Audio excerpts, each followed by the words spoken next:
The Silver Arrow by Lev Grossman, illustrated by Tracy Nishimura Bischoff.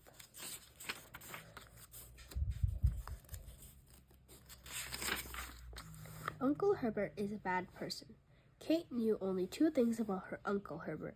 He was very rich and totally irresponsible. That was it. You'd think there had been more. He was her uncle after all, but the thing was, she never actually met Uncle Herbert. She never even seen a picture of him. He was her mother's brother, and her mother and Uncle Herbert didn't get along, which was weird when you thought about it. I mean, Kate had a younger brother, Tom, and he was gross and horrible, but she couldn't imagine not actually, seeing him once in a while, but apparently with grown-ups, that was a thing. Uncle Herbert never came to visit. He never called. Where did he live? What did he do all day? Kate imagined him doing weird rich people things, like traveling to remote islands and collecting rare exotic pets and, buying an entire gingerbread house and eating it all by himself. That's what she would have done. But it was all a big mystery. The only thing Kate's parents were clear on was that Uncle Herbert was lazy and that he had too much money and no sense of responsibility. It made Kate wonder how such a lazy, irresponsible person could have gotten his hands on all that money. But adults never explain the contradictions like that. They only change the subject. Which isn't to say that Kate's parents were bad parents. They really were. Parenting just never seemed to be right at the top of their list of priorities. They went to work early and came home late. And even when they were home, they were always staring at their phones and their computers and making serious worky faces. Unlike Uncle Herbert, they worked all the time and were extremely responsible, though they never seemed to have much money to show for it. Maybe that's why he annoyed them so much. Either way, they never seemed to have much time for Kate. Kate had plenty of time for Kate, though sometimes it seemed like too much. She rode her bike and played video games, and did her homework and played with her friends, and once in a while she even played with Tom.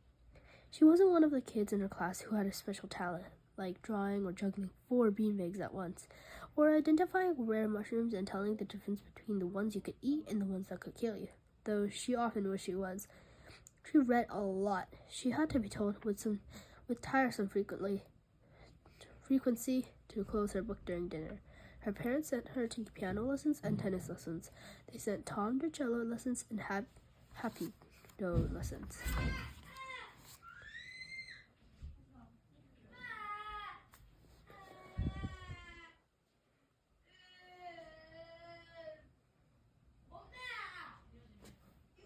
But some days, as she pounded away at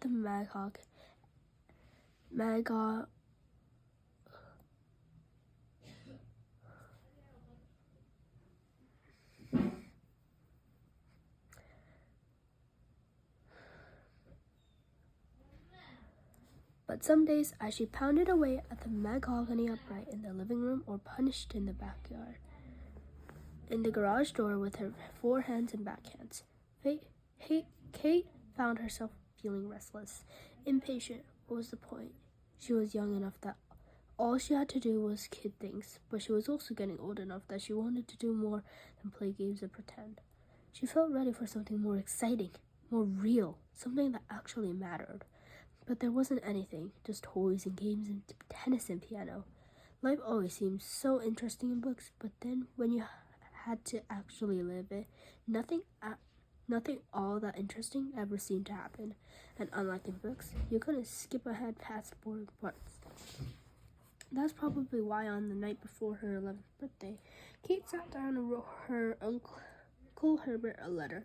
It went like this. Dear Uncle Herbert, you've never met me, but I'm your niece Kate. And since it's my birthday tomorrow, and you're super rich, do you think you could send me a present? Warmly, Kate. Reading it over, she wasn't sure it was the greatest letter anybody had ever written, and she was 100% sure that the word please was in the right place, but she thought it contained her personal truth, which her language arts teacher always said was the important thing.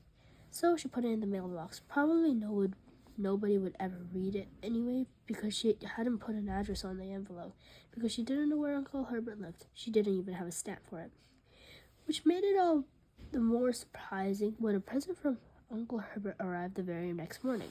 It was a train. Kate didn't especially want a train. It's not like she was into trains, that was more of a Tom thing. Kate was more about books and Legos and Vanimals, these cute little animals that drove vans, which everybody in her class was insane about and which she liked too, for some reason that she couldn't really explain. But after all, she hadn't asked for anything specific, and she guessed that her uncle probably didn't have much experience with kids. So Kate tried to be philosophical about these things. What was really surprising, though, was how big it was. I mean, this thing was really big. Oh my